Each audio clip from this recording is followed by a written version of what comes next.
Welcome back. In this lesson, I want to talk about 3D details. I love 3D details. It does take a bit more time and effort than the more conventional 2D approach that we discussed in the previous lesson, but I find that I get a far greater understanding of what is actually going on with my details when I model them in 3 dimensions in SketchUp. To me, this is a form of design as much as it is a method of documenting and communicating my intentions. I have also had comments from both builders and clients that these drawings are much easier to understand and thus ultimately to build. Plus, I think they look pretty cool too. Okay, so how do we go about producing 3D details in SketchUp and layout? Well, I do this by creating a separate SketchUp model just for these details. And here you can see the set of 3D detail vignettes that I've built for our beach house project.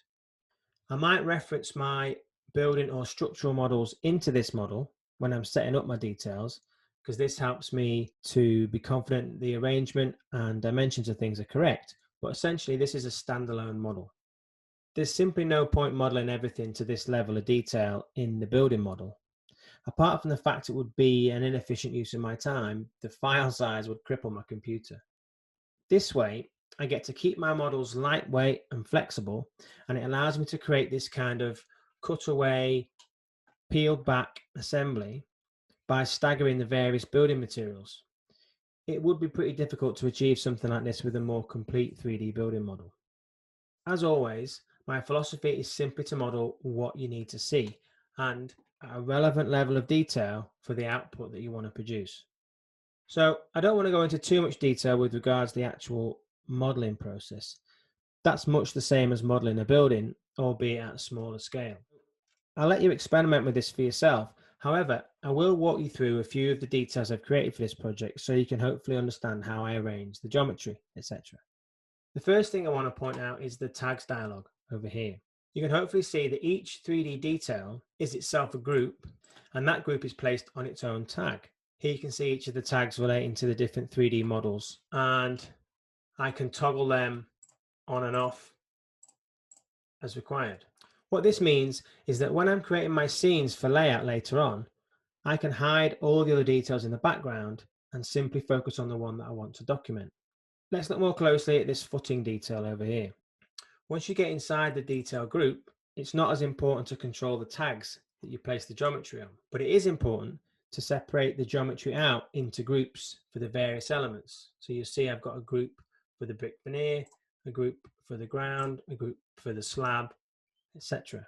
Another obvious advantage of building 3D details like this is the ability to apply textures and realistic materiality to things to make the drawings look more legible and understandable.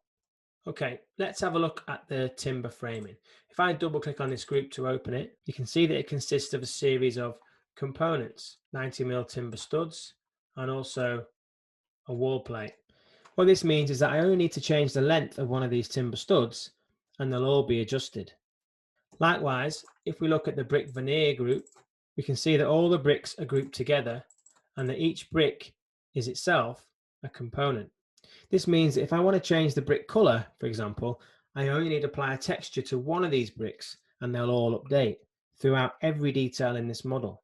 Each brick also has a single mortar perpend attached to it, and the horizontal mortar beds are also grouped together separately.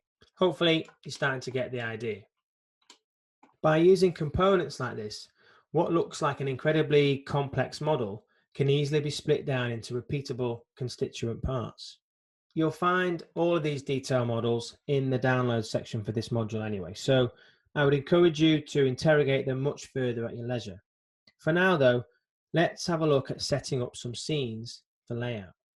For 3D details, because we're using perspective, the actual scale of the drawing is not that important.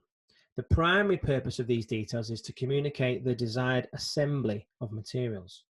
I'll show you how to get a more conventional 2D details from these vignettes a little later on.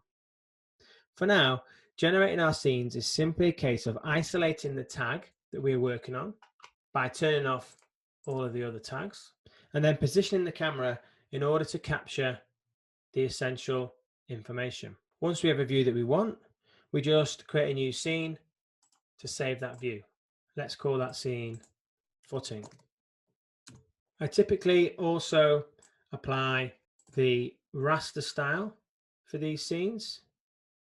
I want to be able to communicate the materiality in the project, but I don't need to see shadows or anything like that. Finally, I also like to apply fog.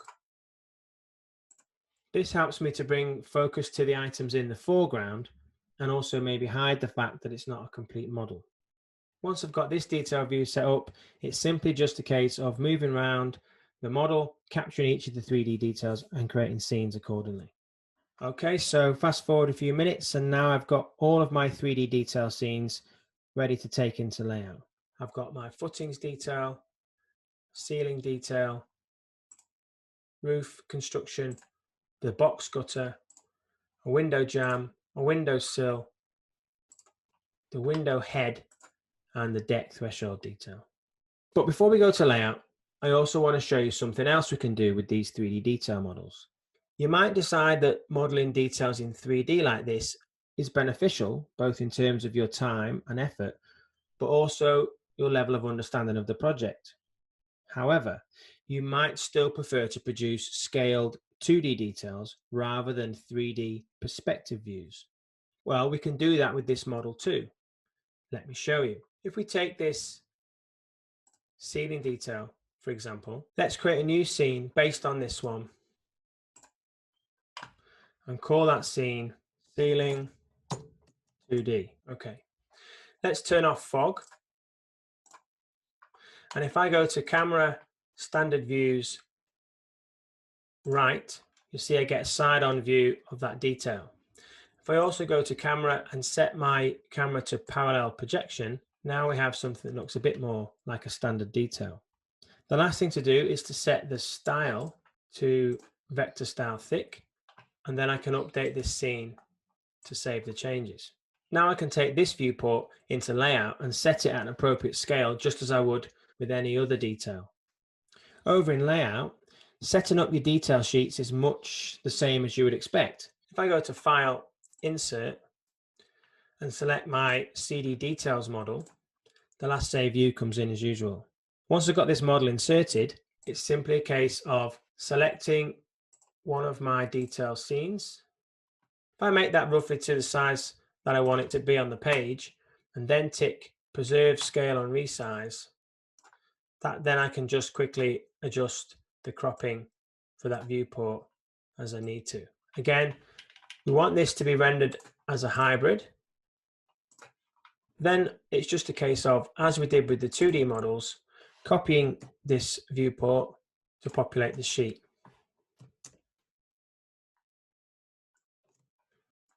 Before adjusting the scenes in the SketchUp model dialog. As I said before, we're not too concerned about the scale of these viewports as they are essentially perspective views. However, we do want to ensure some sort of consistency across each of the viewports if we can. Okay, so again, a few more minutes have passed and I've positioned all of my viewports for my details model onto this page. And there's something that I quickly want to show you here. I've just drawn these lines equally spaced in layout. They're just lines drawn with the pencil tool and given a dashed stroke in the shape style. And what I've done is I've placed all those lines on their own layer called guides.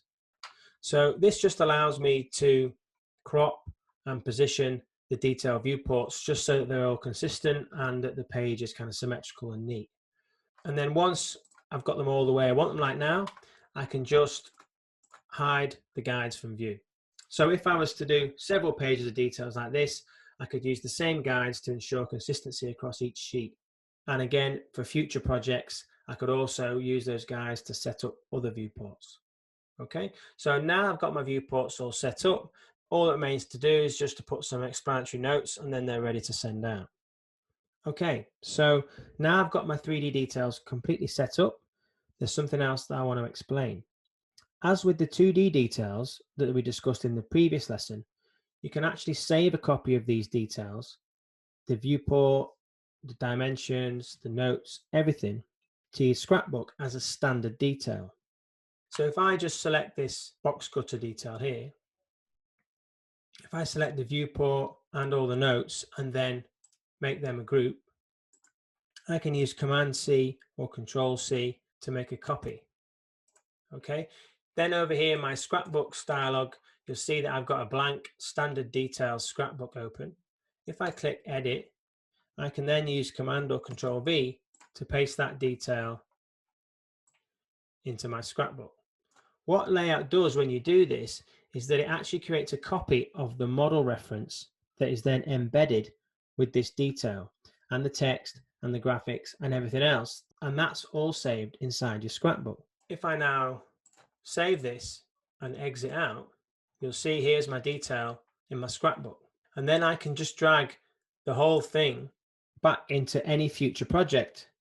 And if I want to make project specific changes, I simply open the group, select the detail, right click, open with SketchUp. This will allow me to make changes to that instance of the 3D model without affecting the original file in any way. Once you save the changes, this SketchUp model is then embedded back into layout. Hopefully that makes sense. So what this means is it can often be a lot quicker than rebuilding project specific details every time. Rather than doing that, you can simply drag in a standard detail, layout will make a copy, and then you can edit it accordingly. The bigger your library of standard 3D details gets, the quicker and easier this becomes. Okay, the last thing I want to talk about is another potential way of presenting details in layout. We create a new page, and let's just call that page hybrid gutter detail. So if I, again, just insert my model by selecting my CD details model, okay, I want to set that viewport to the box gutter detail, okay, and again, I'll just position that on the page. Now what I can also do is make a copy of this viewport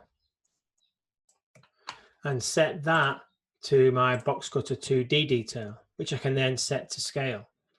So here you can see this is kind of a hybrid approach. On the right, I've got a 2D side-on view of the 3D detail, as we talked about previously. And then on the left, I've also included the 3D perspective of the same area of the building to further elaborate how the various layers and systems might go together. With something like this, you can cover a lot of ground. You get the scaled, accurate drawing for builders, etc. to refer to, but you also get the increased understanding of how this detail is put together and the materiality involved from the 3D views. I'll leave you to decide which of these detailing methods is most appropriate for your practice.